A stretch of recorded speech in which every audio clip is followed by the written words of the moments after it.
Today, we're taking on a very interesting topic that I've been thinking about ever since I finished reading Wuthering Heights. Now, I have not watched any of the movie adaptations yet, not even the newest one. This will be a ranking only based on how these characters are portrayed in the book, okay? You may have seen that many people online emphasize how awful and toxic the characters in Wuthering Heights are. So when I was reading the book, I was shocked to find out that it's not the case for every character. Yes, there are many really, really toxic, really unlikable characters that you literally cannot redeem in any way. But there are a few characters that actually were decent. Like, they were not inherently evil. None of them were perfect. All of them did some stupid things. But I mean, who is perfect? We as humans are not perfect.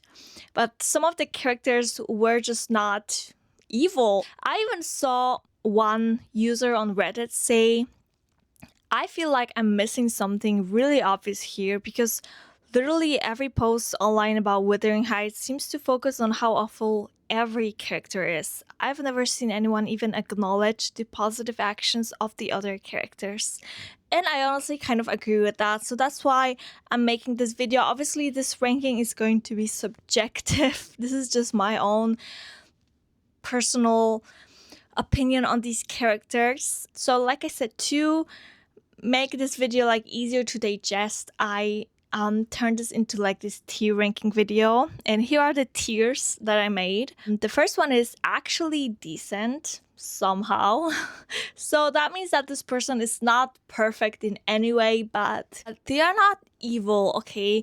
They have their flaws, but they just turn out to be decent human beings, okay? The next tier is morally questionable, but I see the vision. So these characters make some problematic choices, but I feel like despite that, like in the heart, deep down inside, they believe that they are doing the right thing. So they're not perfect.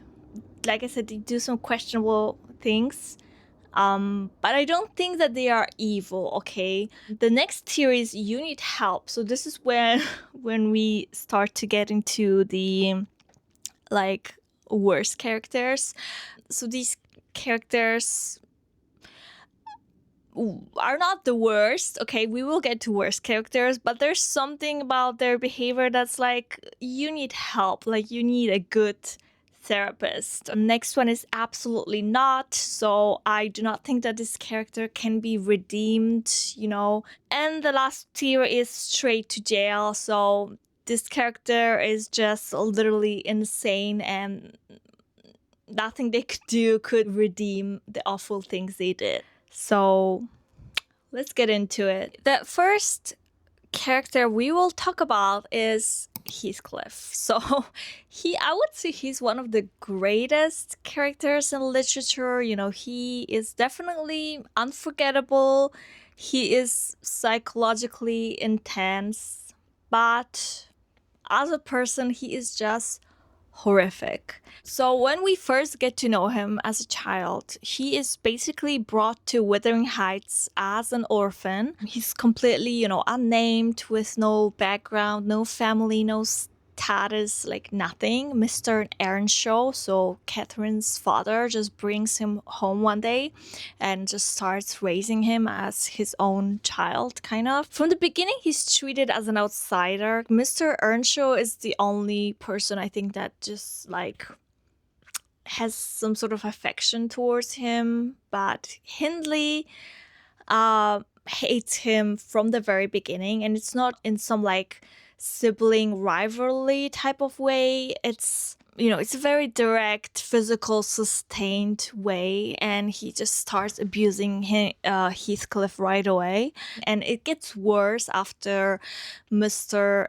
Earnshaw dies, because that's when Hindley becomes like the master of the house.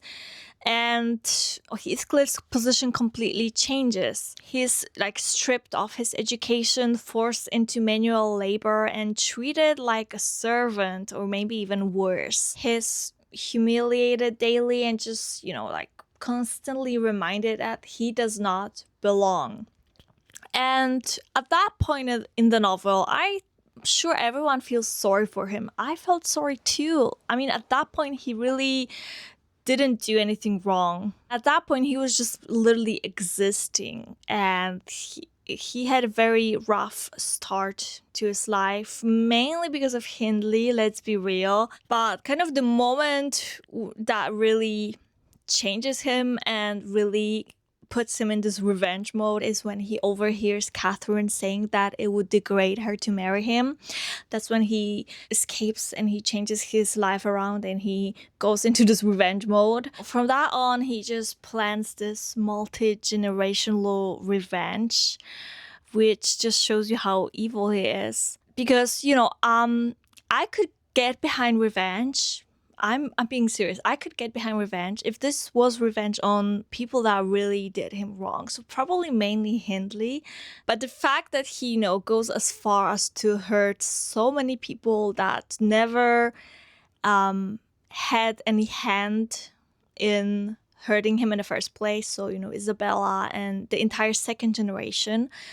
That is so unnecessary, and that is what shows you how evil and cold and calculated he is. And there's just no way to redeem or even excuse these actions, in my opinion. Is his past tragic? Yes, of course, but it does not excuse his actions. And like I said, even if he really wanted revenge, why go as far as to take revenge on people that really did nothing wrong to you? I mean, at least take revenge on the people that actually hurt you. Why are you so cruel to Isabella or Cathy or Hareton or whatever? Like, they literally never did anything wrong to you. Why are you punishing them? I think that he easily has to go straight to jail. I'm sorry.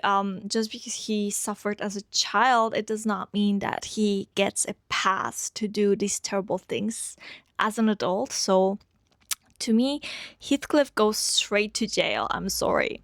Next, we have Catherine. I don't think she's gonna go straight to jail, but I think she's gonna go to absolutely not. Like, I do not like her as a character at all. Okay, yes, she is, a very important character. She is passionate and unforgettable and everything. But, she's just so spoiled and arrogant.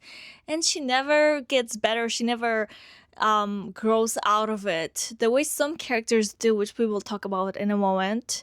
But I literally think that she just brings misery to everyone around her, and I think loving Catherine is literally a curse. Like, I feel sorry for the man and everyone that ever loved her or was associated with her, because she is a menace. One of her biggest issues, I guess, is, she says, "It would degrade me to marry Heathcliff now, so he shall never know how I love him. And that not because he's handsome, Nelly, but because he's more myself than I am. Whatever our souls are made of, his and mine are the same." So she's literally saying that she loves him, and literally in the same breath she's saying it would degrade her to marry him. So that's how selfish she is. She just wants to have everything. On one hand, she wants Edgar and she wants his status, his comfort, his social position. And on the other hand, she wants to keep Heathcliff the way he is. And the problem is, girl, you cannot do both. You cannot do both, okay? You cannot have everything in life. Sometimes you have to choose. And she's just like the spoiled little child that just cannot choose, I guess. And that's why, Heathcliff overhears the conversation that she has with Nelly, and he runs away. And in a way, because of her words, all the terrible things happen. I don't say that Catherine is responsible for the terrible things that happen later in the novel, but her words do propel Heathcliff to do all these terrible things. So, she just basically created chaos for everyone around her. And I don't know, she's just like I don't like her personality in general. She just has these like very emotional outbursts, and she's just like very dramatic in general. I really could not stand her. And there was a scene when like Hareton was like a little baby still, and he couldn't stop crying, and she like grabbed him and she started shaking him until I think Edgar intervenes or something like that. So it literally could have ended in a tragedy. So yeah, I don't think she's, as bad as Heathcliff or whatever. I don't think that she should go to the straight to jail category, but I do think she's one of the worst characters in the novel. And like I said, she does not get any redemption. She does not improve in any way. So that's why I'm putting her into the absolutely not category. Next, we've got Edgar. I feel like he is a bit hard to place because there were some parts in the novel when I really felt like I really liked him and I really admired his behavior. But there were a few instances that also made me like side-eye him a little bit. So let's talk about it. First of all, I do think he's one of the more decent people in this novel. I actually think that he is a very good father to Cathy. Thanks to him, she's one of the few characters in this novel that were not raised in like toxic environment. I also think he did really care for Catherine. I think he was a good husband to her. Even though she was definitely a difficult person to deal with. I think he definitely brings a certain type of softness to this novel that a lot of the other characters lack. But at the same time, he is a little bit passive. He avoids conflict instead of dealing with it. And in this story, this actually makes things worse. And one of the things that really rubbed me the wrong way about Edgar was when he refused to help Isabella after she tried to run away from Heathcliff. Now, obviously, she did the terrible thing. She married Heathcliff, which is a terrible mistake. She was very naive. But I mean, everyone makes mistakes. Like, come on, she is your sister. And she asked him for help, but he cut her off completely. And that's one of the reasons why I'm not going to put him on top, definitely. Like, I get it. He's got like his standards and everything. But like, she's your sister, and I don't think she deserved to be like completely cut off the way he cut her off. I don't know what to say. I think I'm just gonna put Edgar in morally questionable, but I see the vision. Okay, next we've got Nelly. Okay, Nelly is another character that's gonna be a bit hard to put, and I've seen very different opinions about her online. Like, I think some people think that she's some like evil mastermind that like really orchestrated a lot of the events. I don't know. Okay, let me tell you what I think about Nelly. So Nelly is narrating like a big portion of the story. Sometimes she definitely seems like the reasonable voice in this story. She definitely seems like she cares about the people around her, and in a way she tries to keep things under control. She's definitely not like some crazy unstable person. She's not just narrating the story, she is actually involved in it. And sometimes she might be doing things that she thinks are the right thing to do, but actually are not. There are definitely a few examples of that. The most famous one is obviously Catherine's confession. I think that becomes like the central turning point of the novel, when Nelly doesn't tell Catherine right away that Heathcliff is like over there in a corner listening to what she's saying, and she starts saying that it would degrade her to marry him, and he overhears it, and he goes crazy. He runs away and doesn't come back for a few years. She didn't tell Catherine right away, and that was the mistake. Maybe that is her problem. Like, she generally thinks she's making the right choices, but they are not always the right choices. But I generally don't think that she's an evil person. I don't think that she has ever genuinely try to harm anyone. She does all sorts of things. Sometimes she helps the character, sometimes she leads to more problems. She doesn't always help the situation, she sometimes makes things worse. But I don't think that deep down inside she has ever had like bad intentions. So that's why I cannot necessarily say that she is irredeemable. I think I'm just gonna say she's morally questionable, but I see the vision. Next, we've got Hareton. So that is when things start to get a bit interesting. This is like the second generation. He is Hindley's son. So he gets, a very rough start in life. He is first raised by Hindley. I mean, Hindley is not a very attentive father, so I don't even know if I can call it raising, but after Hindley's death, he's raised by Heathcliff, maybe with Joseph a little bit. But again, I don't even think if I can call it raising. Literally, Heathcliff, raises him in ignorance as sort of a revenge to Hindley, which is ridiculous because, I mean, this little boy has never done any harm to Heathcliff, but he just raises him like some sort of animal as a revenge for the things that Hindley did to Heathcliff. He literally does not have any good role models. So as a child, he does begin to imitate this behavior that he sees around him. But there is a turning point for him when he starts to change a little bit. He's actually one of the very few characters in this book that genuinely changes for the better. Yeah, when we see him as a little boy, he is acting like, an animal, but I mean, literally it's because he does not have any role models. He literally is just imitating the behavior that he sees around him.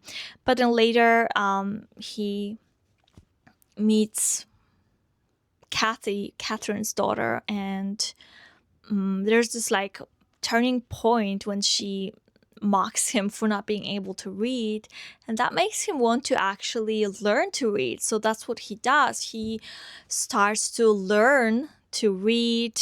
He also softens a little. He lets himself be vulnerable, and he starts to respond to love instead of trying to dominate it. So by the end of the book, he and Cathy represent the possibility that the cycle of humiliation and revenge can actually stop. Of course, we do not see their actual married life, so we do not know actually what is happening after they get married. I do believe they actually do break the cycle of abuse, and for me, I think that Hareton is not just not irredeemable, but he's this novel's best argument that people can be raised in a violent environment but still choose something better. They can still choose not to repeat that violence. That's why I think I'm going to put Hareton in actually decent somehow. Again,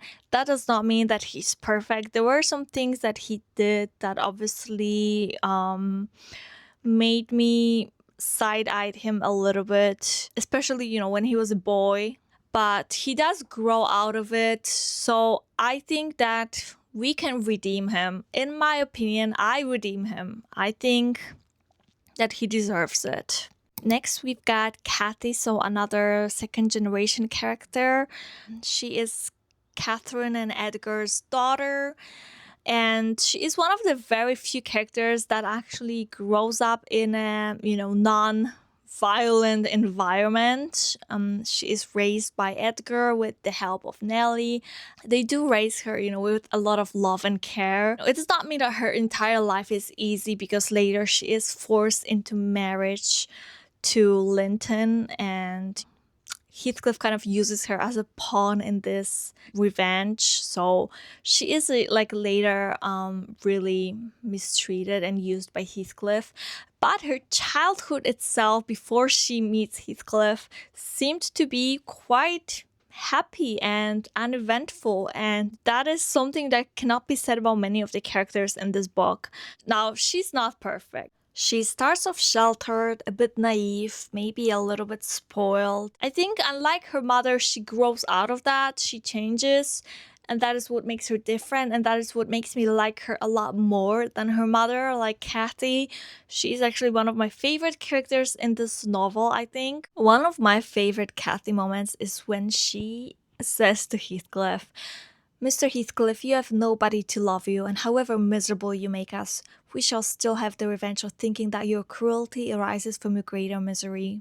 You are miserable, are you not? Lonely like the devil, and envious like him. Nobody loves you, nobody will cry for you even when you die. I wouldn't be you." Someone might say it's a bit harsh, but like, come on, he deserved to hear that.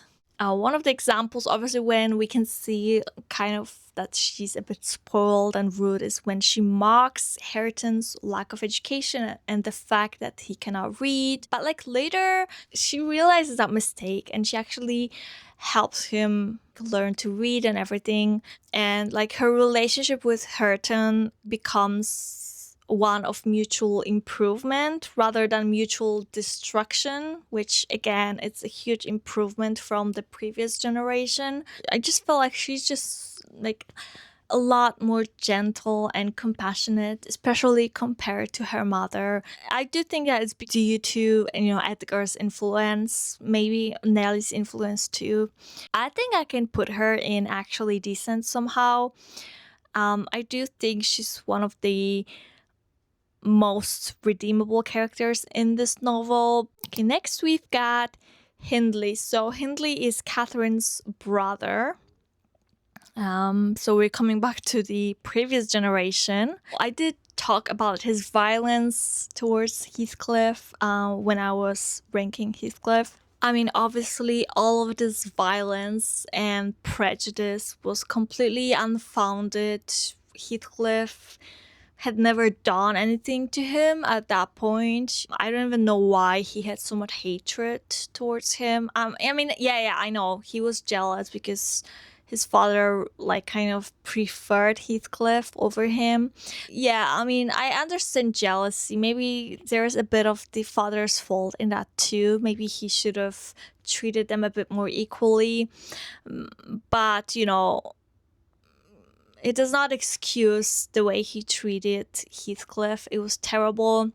But his violence does not stop at Heathcliff, unfortunately. So after Hindley's wife dies, he basically collapses into alcoholism and he completely neglects his son, Hareton. One of the worst instances of his neglect was when he was holding Hareton and he dropped him over the banister, and the child would have died if Heathcliff hadn't caught him. So that is literally how terrible of a father he was. So he's literally just a terrible human being in general. I don't think he has done anything positive in this novel. He's just, made life traumatic for everyone, so I think he deserves to go straight to jail. Next we've got Isabella, and I think Isabella's decision to marry Heathcliff,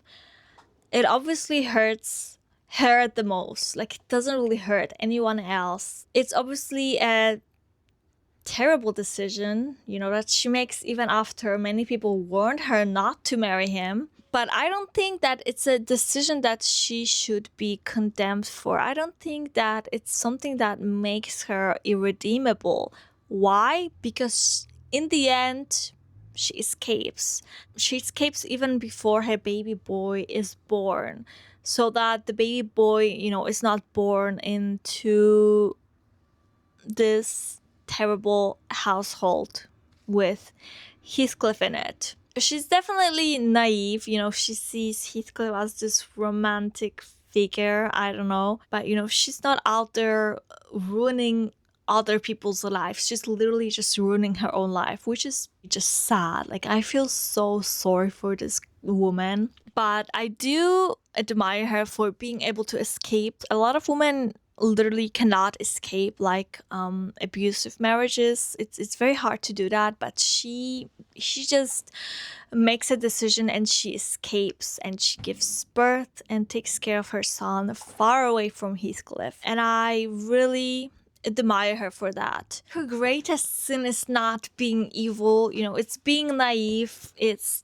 terrible romantic judgment, but I don't think that she's ever knowingly hurt others. She just literally hurt herself the most. So I think I will put her in actually decent somehow. Like I genuinely like her, and I felt really sorry for her, and I was so proud of her when she escaped. That's all I can say about Isabella. Next, we've got Mr. Lockwood, and I'm not gonna lie, I don't have that much to say about him. Like, I just didn't have many thoughts about him while reading the book. I definitely found him a bit annoying and clueless. It's because like he kind of like walks into Wuthering Heights and he just walks in there kind of uninvited. Everyone is clearly, hostile, but he just misreads the entire situation. I mean, there are people that are living there kind of against their own will. People that are traumatized. He literally does not know anything about them, but he just misreads this entire situation and all of these people. I don't know, he's just like really annoying and vain in a way. He just acts like he's a victim when he just came there uninvited.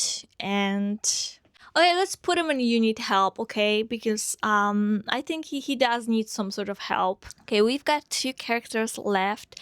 Linton. So Linton is Isabella and Heathcliff's son. After Isabella dies, obviously Edgar at first wants to take care of this baby, but Heathcliff is like, nope, no way, he's my son and I'm gonna take care of him. Even though I don't want him and I hate him, but I will take care of him because it's part of my revenge plan.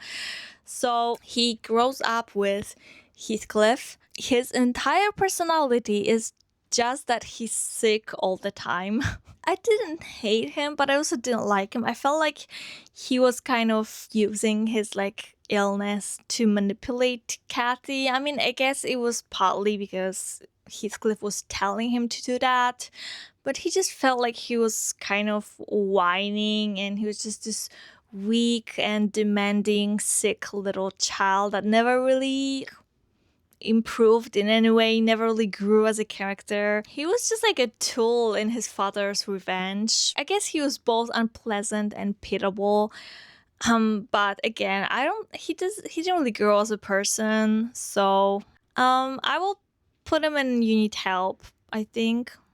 I guess maybe I could put him a bit higher, but let's just leave him here. And next we've got, oh my god, Joseph. I don't think he adds a lot to the story itself. I think he's just like a background character, but he does add a lot to how oppressive the environment feels at the Wuthering Heights. He's this like deeply religious character, but in a very harsh, judgmental way. Like, he is always condemning everyone around him. I mean, first of all, he speaks in some sort of dialect. So the way his dialogues are written are very hard to understand for a lot of people, including me. But what I was able to understand was that he is literally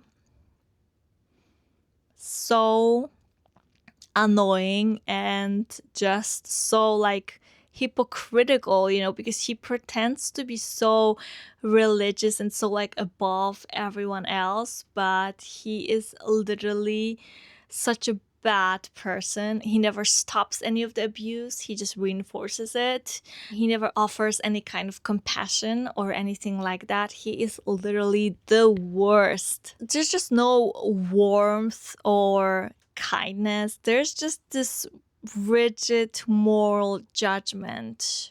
So he might not be as bad as Heathcliff or Hindley, but he is one of the most annoying characters, and he does not help the story in any way, and he does not have any compassion in his heart. I'm not gonna put him straight to jail. Like, he's not as bad as Heathcliff or Hindley, but I don't think he is redeemable. I'm going to put him in absolutely not. Maybe he's not like physically harming anyone, but I think like emotionally he is harming a lot of people. So let's just put him in absolutely not.